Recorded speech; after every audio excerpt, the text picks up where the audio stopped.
गोर लगै छी। हम पूनम मलिक अहाँ सबके एकटा राखी के गीत सुनाबै छी। तऽ ओ गीत अहाँ सबके केहन लागत तऽ लाइक जरूर करब, सब्सक्राइब करब, कमेंट करब। भाई बहिनक पाबनि छै राखी, तऽ सबके बहिन भाई इकट्ठा नहीं भऽ सकै छथिन, तही पर आधारित एकटा गीत अछि। तऽ लिअ सुनू। बहुत दिनसँ आशा लगलियै यौ दुलरुआ भैया, आबि गेलै राखी के त्योहार यौ दुलरुआ भैया। बहुत दिनसँ भैया आशा लगलियै यौ दुलरुआ भैया, आबि गेल राखी के त्योहार यौ दुलरुआ भैया। छोटकी बहिन के आशा कोना कतोड़लौं यौ दुलरुआ भैया।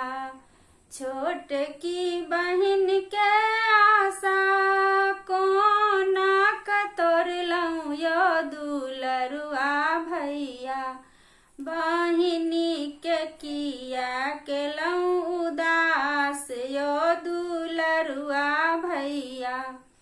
राखी के दिन भोरे थाली सजलियै यौ दुलरुआ भैया। राखी के दिन भोरे थाली सजलियै यौ दुलरुआ भैया। चंदन कुमकुम राखी साथ यौ दुलरुआ भैया। चंदन कुमकुम राखी साथ यौ दुलरुआ भैया।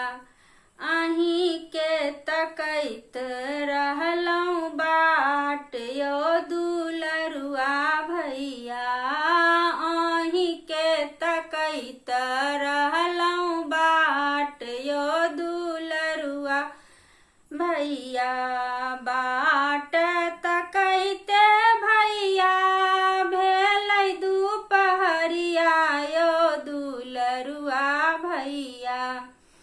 बाट तकैते भैया भेलै दुपहरिया यौ दुलरुआ भैया।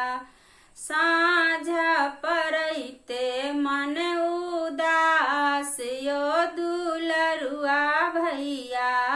साँझ पड़ैते मन उदास यौ दुलरुआ भैया।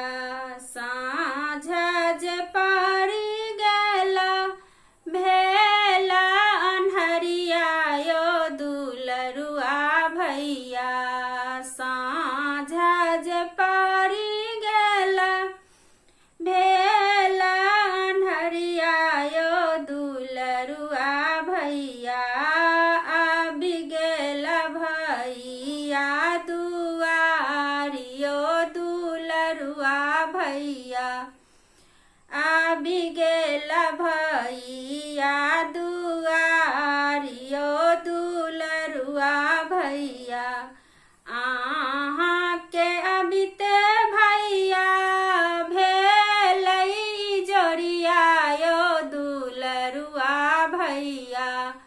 अहाँ के अबिते भैया भेलै जोड़िया यौ दुलरुआ भैया।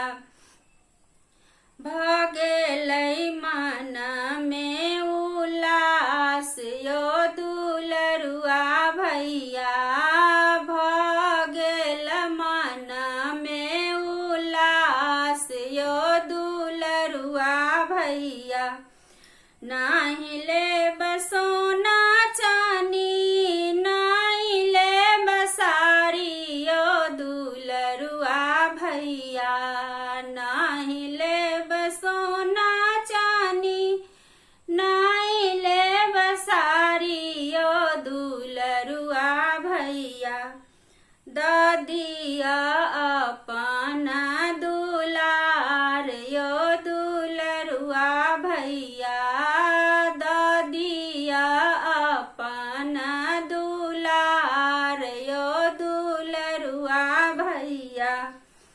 छोट की बहिन के आशा कोना का तोड़लौं यो दुलरुआ भैया। बहिनी